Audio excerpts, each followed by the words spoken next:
আসসালামু আলাইকুম। আশা করছি সবাই অনেক বেশি ভালো আছেন। আমিও ভালো আছি। আর আজকে সন্ধ্যার নাস্তা আমি সবার জন্য বানিয়েছিলাম ছোলা। আর এই ছোলাটা খেতে সবার অনেক বেশি ভালো লাগে। রোজার সময় তো আমিই বানাই। তো আজকেও আমি বানিয়েছি সবার জন্য। সবাই খেয়ে অনেক প্রশংসা করেছে। ঝাল ঝাল স্পাইসি হয়েছে। তো চলেন দেখে আসি যে আমি এই ছোলাটা কিভাবে বানিয়েছি। তো ছোলা বানানোর জন্য তো প্রথমেই হচ্ছে আমাদের লাগবে হচ্ছে একটা কড়াই বা প্যান। আর এটার মধ্যে হচ্ছে একটু তেল দিয়ে নিব। তারপর দিয়ে নিব হচ্ছে পেঁয়াজ কুচি। আর এই পেঁয়াজ কুচিটাকে এখন হচ্ছে একটু ব্রাউন কালার করে ভেজে নিব। আর আমি ছোলাটাকে হচ্ছে আগের দিন রাতেই ভিজিয়ে রেখেছিলাম, তারপর সকালে সেদ্ধ করে নিয়েছিলাম। আর সেদ্ধ করে রেখে দিয়েছিলাম। তারপর হচ্ছে সন্ধ্যার সময় এই বুটটা আমি বাগার দিয়েছি, মানে ছোলাটা আমি রান্না করেছি। তো এখন হচ্ছে পেঁয়াজটা ব্রাউন কালার করে হালকা ভেজে তারপর দিয়ে দিলাম হচ্ছে আদা এবং রসুনের পেস্ট।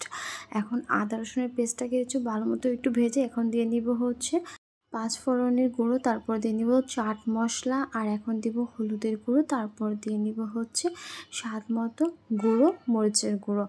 আর এটা আপনাদের স্বাদ মতো দিয়ে নেবেন, যে যতটুকু পরিমাণে ঝাল খেতে চান অতটুকু পরিমাণ দিয়ে নেবেন। আর এখন দিয়ে নিচ্ছি স্বাদ মতো লবণ। আর এখন এই মশলাগুলোকে ভালো মতো হচ্ছে আমরা কষিয়ে নিব। একটু পানি দিয়ে নিয়েছি, আর এই পানিটাই হচ্ছে লাস্ট পানি দিব, এরপর আর কোনো পানি দিব না। আর এখন দিয়ে নিব হচ্ছে গোলমরিচের গুঁড়া। আর এই গোলমরিচের গুঁড়াটা কিন্তু দিতে হবে, না হলে এইরকম স্বাদ আসবে না।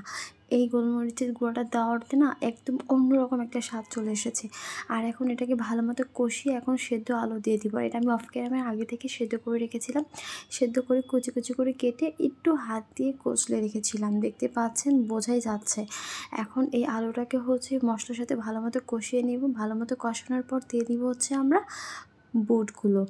এই বুটগুলো আমি বলেছি তো আগে থেকে আমি সেদ্ধ করে রেখেছিলাম। তো এখন এই সেদ্ধ বুটগুলো হচ্ছে, বুট বা ছোলা যাই বলেন, এটা হচ্ছে আমি দিয়ে নিব। এখন ভালো মতো এই ছোলাগুলো হচ্ছে কষিয়ে নিব। আর এটা হচ্ছে মিনিমাম 2 থেকে 3 মিনিট হচ্ছে একটু লো হিটে হচ্ছে আমাদের ভুনা করতে হবে। তারপর দিয়ে নিব উপর দিয়ে কাঁচামরিচ আর ধনিয়া পাতা। এগুলো দিলে না স্বাদ আরও বেড়ে যায়। ধনিয়া পাতা তো দিতেই হবে, না হলে আসল ঘ্রাণ আসবে না।